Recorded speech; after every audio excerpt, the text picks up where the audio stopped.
உங்க சருமத்துல நீண்ட நாளா தீராத அரிப்பு இருக்கா? இரவு முழுவதும் தூங்காம எனக்கு அரிப்பு இருந்துகிட்டே இருக்குங்க, இதனால ரொம்ப நாள் தூக்கம் போயிடுச்சு, அது மட்டும் இல்லாம முகமே பொலிவில்லாம இருக்கு, எந்த ஒர்க்குமே கான்சன்ட்ரேட் பண்ண முடியல, இந்த சரும பிரச்சனைக்கு நீங்க செய்யக்கூடிய ஒரு முக்கியமான தவறு தான் காரணம். அது என்னன்றதை இந்த வீடியோல சொல்லியிருக்கேன். அதற்கான முழு சித்த மருத்துவ தீர்வு, அதுக்கான விளக்கமும் நான் கொடுத்துருக்கேன். வீடியோவை முழுசா ஸ்கிப் பண்ணாம பாருங்க, உங்க ஃப்ரெண்ட்ஸுக்கும் ஷேர் பண்ணுங்க. நம்மளோட சேனலை சப்ஸ்கிரைப் பண்ணி வச்சுக்கோங்க. வாங்க பதிவுக்கு போகலாம். Welcome to Nitya's Varam, where ancient Siddha tradition meets modern healing. Experience the difference. வரம் நேயர்களுக்கு வணக்கம். நான் டாக்டர் நித்யா, சித்தா ஃபிசிஷியன். சித்தர்கள் அருளால் தொடர்ந்து பல பதிவுகளில் நிறைய விஷயங்கள், அதுவும் நீங்கள் கமெண்டில் கேட்கக்கூடிய சந்தேகங்களை ஒரு பதிவாக பார்த்துட்ருக்கோம். இந்த பதிவில் சரும பிரச்சனைகளுக்கு நம்ம செய்யக்கூடிய ஒரு முக்கியமான தவறு, இது நம்ம தெரியாமல் செய்கிறது தான், ஆனால் அதுக்கப்புறம் தாங்க இந்த பிரச்சனை, ஸ்கின்ல இந்த ப்ராப்ளம் வந்துச்சு அப்படின்னு சொல்லுவாங்க.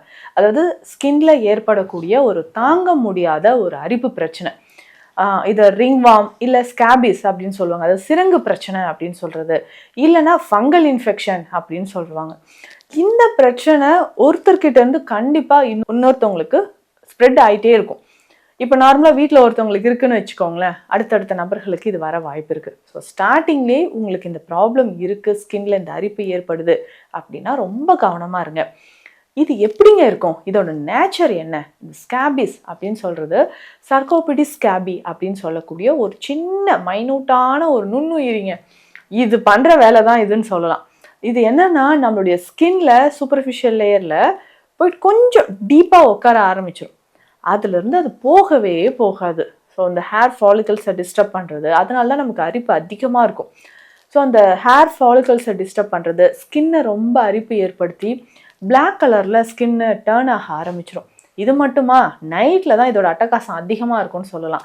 என்ன ஆகணும், நைட்டு ரொம்ப அரிப்பு எடுத்துக்கிட்டே இருக்கும், ஏதாவது ஒன்று வச்சு நம்ம சொரிஞ்சிக்கிட்டே இருப்போம். காலையில் எந்திரிச்சு பார்த்தா அந்த இடத்துல எல்லாமே செவந்து செவந்து ரத்தம் வர அளவுக்கு நம்ம தூக்கத்தில் தெரியாமல் இவ்வளோ சொரிஞ்சு வச்சிட்டோமே அப்படின்னு யோசிப்பீங்க. ஏன்னா இந்த இன்ஃபெக்ஷன், இதனுடைய தாக்கம் அரிப்பு அந்த அளவுக்கு அதிகமாக இருக்குங்க. ஸோ இந்த சருமத்தில் எங்கெல்லாம் வரும்னா, அதிகமான வியர்வை, இன்னும் கொஞ்சம் ஒபீஸா உடல் பருமனாக இருக்கக்கூடிய நபர்களுக்கு பார்த்திங்கன்னா அரிப்பு அதிகமாக இருக்கும். எங்கெல்லாம் அப்படின்னு பார்த்தீங்கன்னா இந்த ஆக்சிலரி ரீஜனில், அண்டர் ஆர்ம்ஸில் அரிப்பு இருந்துக்கிட்டே இருக்கும். கொஞ்சம் ஒபிஸாக இருக்காங்க, ஸோ பெண்கள் நிறைய பேருக்கு பார்த்திங்கன்னா அண்டர் பிரெஸ்ட்டில், ஸோ மார்பகங்களுக்கு கீழே இடுப்பு பகுதியில் உட்காரக்கூடிய பிட்டப்பகுதி, இங்கே எல்லாமே அரிப்பு அப்படியே ஸ்ப்ரெட் ஆகிக்கிட்டே இருக்கும் நாளுக்கு நாள். அப்போ அந்த ஸ்கின்னோட நேச்சர் எப்படி ஆகும்னா திக்காக ஆகிடும், அப்படியே பிக்மெண்டேஷன் ரொம்ப அதிகமாகிறது, சின்ன சின்ன புள்ளிகளாக வர ஆரம்பிக்கிறது, அரிப்பு ஏற்பட்டு ஏற்பட்டு ஸ்கின் ரொம்ப ரஃப்பாக ஏதோ ஒரு வுட்டை தொடுற மாதிரியோ இல்லை ஒரு தரையை ஒரு கல்லை தொடுற மாதிரி ஒரு சொரன்னு இருக்குங்க. அந்த அளவுக்கு ஸ்கின்னே சேஞ்ச் ஆக ஆரம்பிச்சிடும். இதுக்கு முக்கியமான காரணம் என்ன தெரியுங்களா?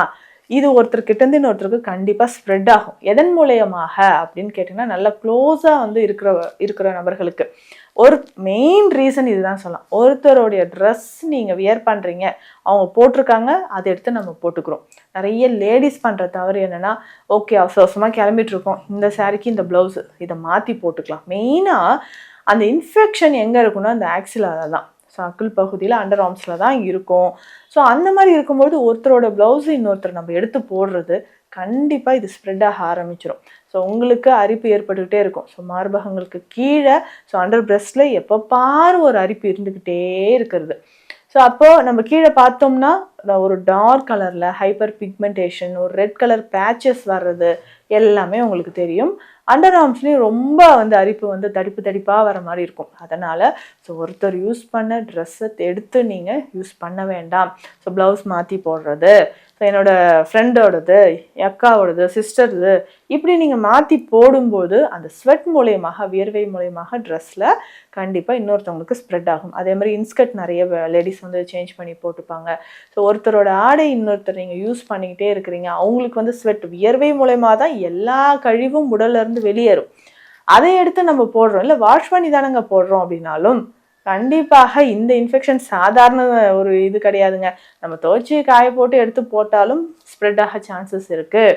அதனால் கவனமாக இருங்க. இந்த மாதிரி பாதிக்கப்பட்டவங்க, சரும பிரச்சனை இருக்கிறவங்க பார்த்திங்கன்னா அந்த ட்ரெஸ்ஸை நல்ல ஹாட் வாட்டரில் போட்டு வச்சுட்டு ஒரு 10 மினிட்ஸ்க்கு அப்புறம் வெயிலில் உலர்த்திடணும். ஸோ அந்த மாதிரி நம்ம ஃபாலோ பண்ணும்போது தான் உங்களுக்கு ஸ்ப்ரெட் ஆகாமல் இருக்கும், திரும்ப உங்களுக்கே அந்த இன்ஃபெக்ஷன் வராமல் இருக்கும். ஸோ அதனால இது ஹாட் வாட்டரில் கொஞ்சம் நேரம் வச்சுட்டு வெயிலில் நல்லா காய போட்டுட்டு எடுத்துகிட்டு வந்து நீங்கள் அந்த ட்ரெஸ்ஸு போடும்போது திரும்ப அயன் பண்ணி போட்டுக்கோங்க. ஸோ அந்த ஹீட்டில் பார்த்தீங்கன்னா ஸோ அந்த நுண்கிருமிகள் கண்டிப்பாக டிஸ்ட்ராய் ஆகிடும், ஸோ அழிஞ்சிடும், அதுக்கப்புறம் உங்களுக்கு ஸ்ப்ரெட் ஆகாது. ஸோ இந்த மாதிரி ட்ரெஸ்ஸு ஒருத்தவங்களோட இன்னொருத்தரோட ட்ரெஸ் நீங்கள் மாற்றி போடுறது ஒரு பெரிய பிரச்சனையாக இருக்கும். ஏன்னா நிறைய பேர் சொல்கிறது இதுதான், என் ஃப்ரெண்டோட ட்ரெஸ் ஒரு 2 days போட்டேங்க, அப்போது ஸ்டார்ட் ஆச்சுங்க, இது அதுலேருந்து இருக்குங்க அப்படின்னு சொல்லுவாங்க. ஸோ அதனால் அந்த ஹேபிட் இருக்கிறவங்க அதை மாற்றிக்கோங்க. ஒருவேளை உங்களுக்கு சருமத்தில் அதிகமான பாதிப்பு இருக்குது அப்படின்னு சொன்னால் ஸோ இதற்கான சித்த மருந்துகளை நம்ம எடுக்கலாம். ஸோ ஆன்டிஃபங்கல் ப்ராப்பர்ட்டி இருக்கக்கூடிய மெடிசன்ஸ். ஸோ அப்படி பார்க்கும்போது மஞ்சள், ஸோ வெளிப்பிரயோகமாக சில மூலிகை பொடிகளை நீங்கள் வெளிப்பிரயோகமாக அப்ளை பண்ணிக்கணுங்க. ஸோ அதில் முக்கியமானதுன்னு பார்த்தீங்கன்னா மஞ்சள். ஸோ இந்த மஞ்சளை நம்ம சாதம் வடித்த கஞ்சி தண்ணீர் இருக்கு இல்லையா, அதில் போட்டு நல்லா மிக்ஸ் பண்ணி எங்கெல்லாம் உங்களுக்கு அரிப்பு இருக்கோ தடிப்பு இருக்கோ அங்கெல்லாம் நம்ம அப்ளை பண்ணிவிட்டு ஒரு 20 நிமிடங்கள் கழித்து நம்ம குளியல் எடுத்துக்கலாம். ஸோ அதே மாதிரி தான் இந்த குப்பை மேனி, அம்மன் பச்சரிசி, வசம்பு, இது 3ஐயும் ஒன்றா வச்சு அரைச்சிடணும். ஸோ குப்பை மேனி எங்கும் இயற்கையாகவே கிடைக்கக்கூடியது, அம்மன் பச்சரிசி அதனோடையே இருக்குங்க. ஸோ வசம்பு பொடியாக வச்சோ இல்லை வசம்பை அம்மியில் வச்சு நசுக்கி அதனோட இந்த இலைகளும் வச்சு நல்லா அரைச்சிட்டு இதை வாரம் 2லிருந்து ஒரு 3 முறை ரெகுலராக நீங்கள் ஸ்கின்ல அப்ளை பண்ணிக்கோங்க. அந்த ஃபங்கல் இன்ஃபெக்ஷன் எங்கெல்லாம் இருக்கோ அதை தீர்க்கிறதுக்கு இது ரொம்ப ரொம்ப யூஸ்ஃபுல்லாக இருக்கும். அதே மாதிரி சித்த மருத்துவத்தில் இருக்கக்கூடிய இந்த பரங்கிப்பட்டை சூரணம், இதை நீங்கள் பயன்படுத்தலாம். உணவு முறையை பொறுத்த வரைக்கும் ரொம்ப புளிப்பாக இருக்கிறது, சிலர்லாம் என்ன சொன்னாலும் கேட்க மாட்டாங்க. புளிப்பு சாப்பிடாதீங்கன்னா அப்போ தான் சாப்பிடுவாங்க, உப்பு குறைச்சிக்கோங்க அப்போ தான் சாப்பிடுவாங்க. ஆமாம் இப்போ பரவாயில்ல அப்படின்னு யோசிக்கிறீங்க, அப்படி பண்ணாதீங்க. ஸோ முக்கியமாக இந்த சரும பிரச்சனை உங்களுக்கு இருந்துச்சுன்னா அடுத்தது நமக்கு மூட்டுக்கள் சார்ந்த வலியோ இல்லை சிவியரான ஸ்கின் ப்ராப்ளமோ வர சான்சஸ் இருக்குது. அதனால் ரொம்ப கவனமாக தான் நம்ம உணவுகளை எடுத்துகிட்டு வரணும். ஸோ சில உணவுகள், அது அதிகமான உப்போ இல்லை ஜங்க் ஃபுட்ஸ், ஃபாஸ்ட் ஃபுட்ஸ் எல்லாமே அவாய்ட் பண்ணிக்கோங்க. ஏன்னா இந்த கிருமியோட தாக்கம் இன்னும் டீப்பாக போயிடுச்சுன்னா ரொம்ப கஷ்டம். ஸோ நார்மலாக இது ஸ்கின்ல தான் நமக்கு அங்கங்கே இந்த ஆர்கானிசம் இருக்குமே தவிர, ஸோ இதை நம்ம எப்படிங்க கம்ப்ளீட்டாக விரட்டி அடிக்கலாம் அப்படின்னு கேட்டிங்கன்னா சித்த மருத்துவத்துலேயும் மருந்துகள் இருக்குது. ஸோ இதில் பார்த்திங்கன்னா வெட்பாலை இலைகள் சேர்த்துருப்பாங்க, வசம்பு சேர்த்துருப்பாங்க.